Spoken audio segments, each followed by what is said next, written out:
दरभंगा जिले के नगर थाना क्षेत्र के बड़ा बाजार में 9 दिसंबर को अलंकार ज्वेलर्स में दिन दहाड़े हुई लगभग करोड़ों रुपए के सोना लूट के मामले में शनिवार को दरभंगा पुलिस ने कुछ नए खुलासे किए हैं।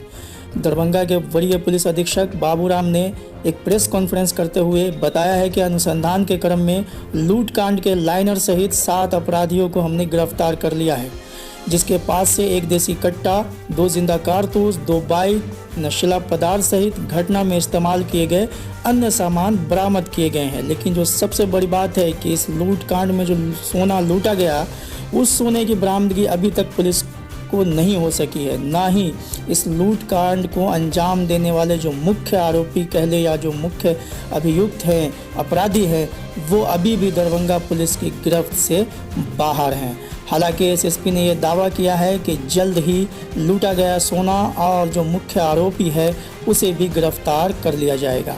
तो आइए सुनिए कि प्रेस कॉन्फ्रेंस में दरभंगा के एसएसपी बाबूराम ने क्या कुछ खुलासा किया है इस पूरे लूट कांड का। 9 तारीख को यहाँ दरभंगा शहर में एक ज्वेलर के यहाँ बड़ी लूट की घटना हुई थी। इसके उद्भेदन के लिए हम लोगों ने जिला में एक विशेष टीम का गठन किया था। इसके अलावा हेडक्वार्टर से सीआईडी की टीम, एसटीएफ की टीम और एफएसएल की टीम भी लगातार यहाँ कैंप की हुई थी।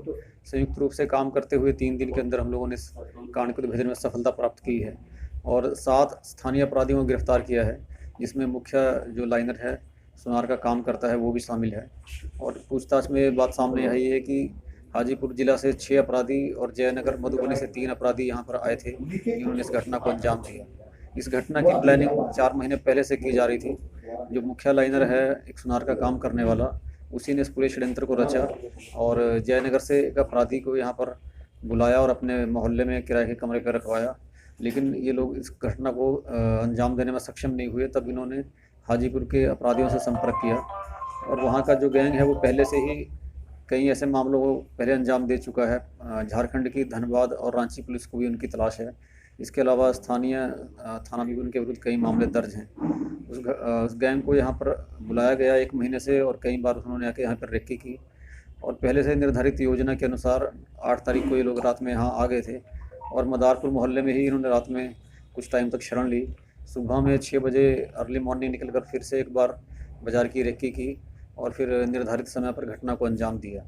लूटपाट के लिए जो अंदर घुसे वो सभी बाहर के अपराधी थे, बाहर जिला से आए हुए, और जो स्थानीय अपराधी थे उन्होंने विभिन्न चौक चौराहों पे खड़े होकर पुलिस के मूवमेंट पर नज़र रखी और इस प्रकार से इस पूरी घटना को अंजाम दिया।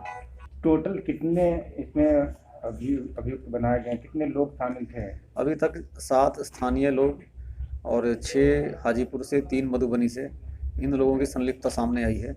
इसके अलावा भी हम लोग और कुछ संदिग्ध लोगों की जान पहचान उस पर इंफॉर्मेशन पे हम लोग काम कर रहे हैं। हो सकता है कुछ और लोगों के नाम भी अभी सामने हैं। सर, जो सामान भी कुछ बरामद हुआ है, लूट का सामान है, वो क्या हुआ? लूट के सामान, जो सोना की लूट हुई है, उसको जो बाहर जिला से अपराधी आए थे हाजीपुर से, वो अपने साथ ले गए अभी तक की जानकारी के हिसाब से।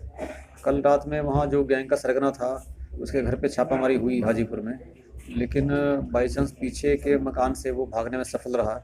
लेकिन उसके दूसरे गैंग के जो लोग हैं वहाँ पर अभी हमारी छापामारी के लिए टीमें गई हुई हैं। उम्मीद ही जल्दी ही गिरफ्तारी होगी और वहाँ सोने की बरामदगी भी हो पाएगी।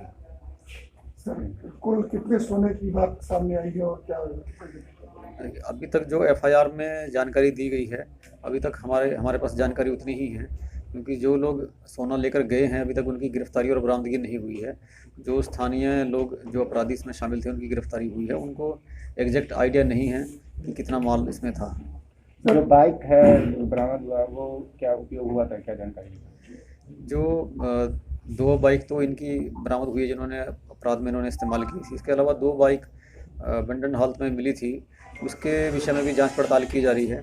उसके भी निष्कर्ष में हम लोग कुछ नहीं कह पाए हैं कि वो बाइक का इस्तेमाल किस रूप में इन लोगों ने किया है। इसके अलावा इनसे कुछ एक हथियार, गोली, नशे की गोली, गांजा, लूटे गए 4 मोबाइल, लूट की घटना में इन्होंने जो खुद के अपने मोबाइल यूज़ किए थे, उन सब की बरामदगी हुई है। जो लोग सर गिरफ्तार हुए हैं वो अभी फिलहाल वो प्रोफेशनल घटना क्रम में अंजाम देने वाले हैं या फिर लाइनर की भूमिका निभाएंगे? जिसमें जो सुनार हैं और उनके कर्मी हैं, वो दोनों ने लाइनर की भूमिका निभाई और इस घटना को अपराधियों के साथ मिलकर प्लान किया।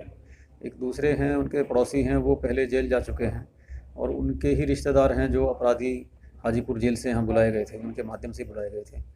तो बाकी इनके सब पड़ोसी और दोस्त लोग हैं जो ऐसे लड़के हैं जो आवारा हैं, नशा करते हैं, और इस घटना जो नशा करने के लिए ये लोग साथ बैठते हैं, इसी बैठक के क्रम में उन्होंने इस पूरे योजना को अंजाम दिया। जो दुकान के अंदर घुसे थे अपराधी, उनमें से किसी की गिरफ्तारी हुई है क्या? उनमें से जो मुख्य सरगना, उसके यहाँ कल रात में छापामारी हुई थी हाजीपुर में, लेकिन पीछे के घर से दूसरे घर कनेक्ट होने की वजह से वो छत से भागने में कामयाब रहा, और लेकिन उसको हम लोग ट्रैक कर रहे हैं, जल्दी उसकी गिरफ्तारी होगी। सर कुल कितने अपराधियों की बात सामने आ रही है? अभी तक 16 अपराधी की पहचान हो चुकी है। इसके अलावा और भी कुछ नाम सामने आ सकते हैं। वहाँ पर हम लोगों ने सुरक्षा को लेकर समीक्षा की है। हालांकि जिस दिन ये घटना हुई उस दिन भी पुलिस मौजूद थी आसपास के एरिया में, लेकिन ऐसा अफरा तफरी का माहौल वहाँ पर हुआ कि पुलिस को समय पर सूचना नहीं मिली, और सूचना मिलने के बाद पुलिस को वहाँ पहुँचने में 15 मिनट लग गया, थाना की पुलिस को वहाँ तक पहुँचने में। इस बीच में हम लोगों ने सब जगह खबर की, चेकिंग लगाई, लेकिन अपराधी तब तक निकल चुके थे। और हम लोगों ने ये भी समीक्षा की है कि हमारी शहर की विभिन्न गश्ती गाड़ियाँ उस टाइम पर जीपीएस के लोकेशन के हिसाब से सब सही जगह पर थी, लेकिन इसके बावजूद अपने क्षेत्र के बारे में सूचना संकलन करने में लापरवाही करने, और फिर घटना होने के बाद जो फास्ट रिस्पांस था उसमें त्वरित कार्रवाई नहीं करने और वरीय पदाधिकारियों को टाइम पर सूचना नहीं देने के लिए एसएचओ के विरुद्ध भी आरोप गठन कर अनुशासनिक कार्रवाई शुरू की हुई है।